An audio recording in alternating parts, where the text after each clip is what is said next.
Thanks, Mark. As Mark said, I'm Steve Camarata. I'm Director of Research at the Center for Immigration Studies here in Washington. Now, as Congress and the nation debate health care reform, the impact of immigration is or should be an important part or component of that debate. Now, whether illegal immigrants get access to some new government program or public option has been discussed to some extent, but the overall impact of immigration has not really been discussed. As Mark pointed out, we at the Center for Immigration Studies don't have a position on what form health care reform should take.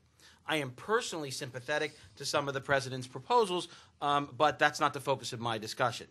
Instead, I'm going to discuss what the data tell us about the impact of immigration on the nation's healthcare system. I'm going to primarily rely in this discussion on data collected by the government, and what I think that data is going to show is that it is very difficult to imagine getting our healthcare house in order without getting our immigration house in order, if you will. In my presentation, as I said, I'm going to rely primarily on government data, the current population survey from 2008, which is the most recent data available. It asks about your health insurance coverage in the previous year, the previous calendar year, so that would be how much coverage you had in 2007. The survey is collected by the U.S. Census Bureau and is really in most ways our primary source of information on health insurance coverage in the United States for any population. Let me also point out that most of the information that I'll cover today is also available at our website, www.cis.org. Now, in 2007, 33% of immigrants, of all immigrants, legal and illegal, did not have health insurance, compared to about 13% of native-born Americans. Immigrants by themselves account for 27.1% of all U.S. residents without health insurance. We can see this in Figure 1, which is to my right here. Figure 1 shows that immigrants are 12.5% of the nation's total population, but they are 27.1% of the uninsured. Again, this is just the immigrants themselves. If we can keep the camera on Figure 1 just a little longer, let me discuss some additional information. Of course, the impact of immigration is not just confined to the immigrants themselves. Immigrants, of course, also have children whom they are often unable to provide health insurance for. If the children who are born here, the U.S.-born children of immigrants who are under the age of 18, are included with their immigrant parents, then together, as Figure 1 shows, they comprise 31.9% of all those without health insurance. Now, to place this figure in context, Figure 1 also shows that immigrants and their kids are about 16.8% of the total population. So about twice their share of the uninsured relative to their share of the total population. Or put simply, this means that about 1 out of every 3 people in America without health insurance is either an immigrant, legal or illegal, or the U.S.-born child of an immigrant. The total number of immigrants and their children without health insurance is 14.5 million in 2007. Why that's so important? Because what it tells us, just obviously, is that when we're talking about the uninsured in this country, which is a big part of the current debate we're having, immigration is a very large part of that story. But, of course, it's not the whole story. It's just a large fraction of it that is often not adequately acknowledged. There is another way of thinking about the impact of immigration on the size of the uninsured population. We can look at how much of the growth in the uninsured or increase in the uninsured is from immigration. Now, the government reports that since 1999, the number of uninsured people is up in the United States about 6.4 million. In 2007, there were 5 million immigrants who had arrived in the United States since 1999 who didn't have health insurance.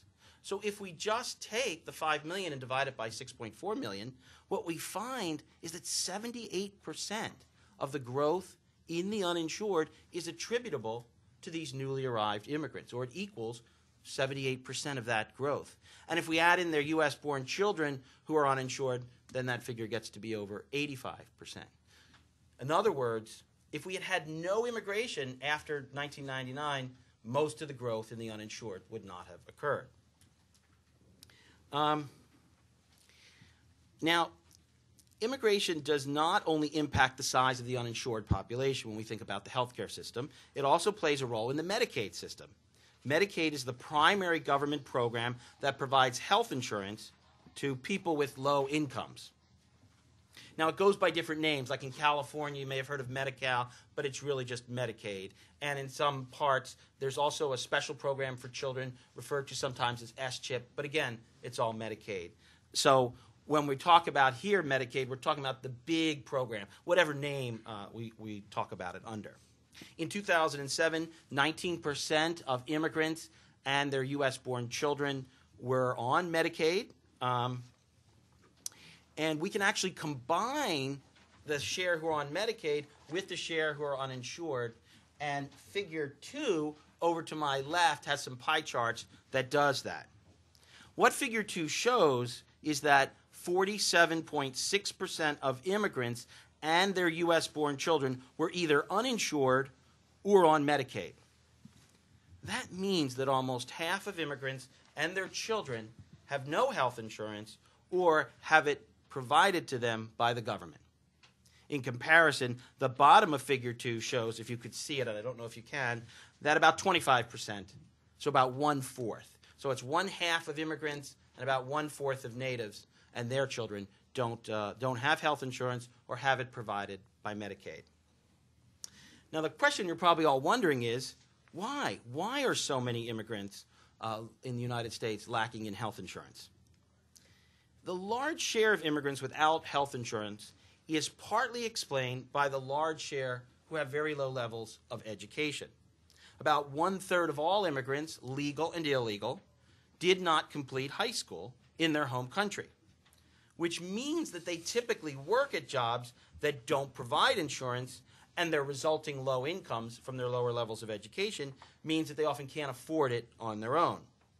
In fact, among illegal immigrants, we estimate that about 55% didn't graduate from high school in their own country. Among all immigrants, legal and illegal, it's about 1/3. We can see the importance of immigration to this question by just looking at some simple statistics. If we look at college-educated immigrants, 15% are uninsured. If we look at immigrants who didn't graduate high school, half are uninsured. So a big part of this story is education, but it's not just education. Cultural and other factors also seem to play a role. If we look at affluent immigrants who have a college degree and compare them to affluent natives with a college degree, the immigrants are still 2.5 times more likely not to have health insurance. So something else is going on. These are people, when I say affluent, it depends on your definition, but I was looking at households of $75,000 a year or more. So these are people who should be able to afford health insurance. They have a college degree, so they should be able to recognize its importance and why they might want to have it. But again, the immigrants in that position are much less likely to have insurance than natives in that position. Now, there are some other reasons for this, and that is that immigrants often come from countries where health insurance is not that common, or they often come from countries where it's provided by the government automatically. And I think these two factors also play some significant role in why immigrants who would seem very likely to have it given their education and income still often choose not to. Now, one thing that we can also say is lack of health insurance among immigrants is not caused by immigrants' unwillingness to work. In 2007, about 3/4 of all immigrants held a job. And that's exactly the same percentage as for, adult natives. There's no fundamental difference in the share who work. This is not being caused by immigrants, say, sitting home and not being willing to work.